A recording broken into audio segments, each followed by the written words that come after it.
정부가 일본 전범기업을 대신해 강제노역 피해 생존자들의 손해를 배상하겠다고 낸 공탁이 받아들여지지 않자 법원에 이의를 신청했었는데요.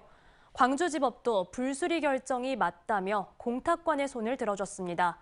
판사는 특히 가해 기업에게 정부가 구상권을 청구하지 않는다면 면죄부를 주게 될 거라며 우리 정부의 일침을 놓기도 했습니다. 송정근 기자입니다.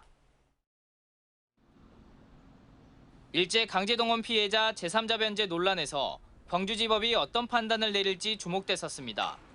양금덕 할머니와 이춘식 할아버지가 우리 정부 돈을 안 받겠다고 했고 정부가 그럼 돈을 법원에 공탁할 테니 알아서 찾아가라고 하자 광주지법 공탁관이 정부의 공탁을 받아들이지 않았고 급기야 법원이 결정을 내려줘야 했기 때문이었습니다.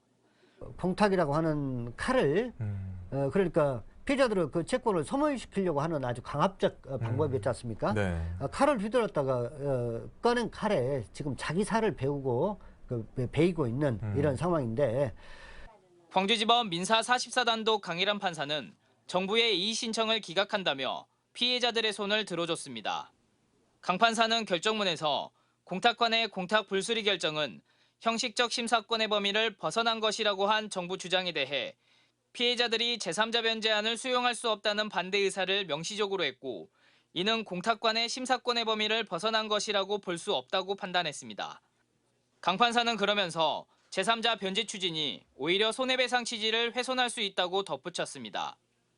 강일환 판사는 가해 기업이 불법행위 사실 자체를 부인하면서 피해자에 대한 손해배상 채무를 인정하지 않고 있다고 지적했는데요. 이런 상황에서 정부가 가해 기업을 대신해 돈을 지급한 이후 가해 기업에게 구상권을 행사하지 않게 된다면 이는 가해 기업에 면죄부를 주게 되는 결과가 발생한다고 강조했습니다. 제3자 변제가 가능하다는 정부의 주장을 정면으로 반박한 것입니다. 구상권 행사를 하지 않으면 결국은 미쯔비시 중공업은 피해자인 원고와 대한민국 정부 누구에게도 배상 조치를 하지 않아도 되는 그런 면죄부를 주는 꼴이다라는 취지인 것 같습니다.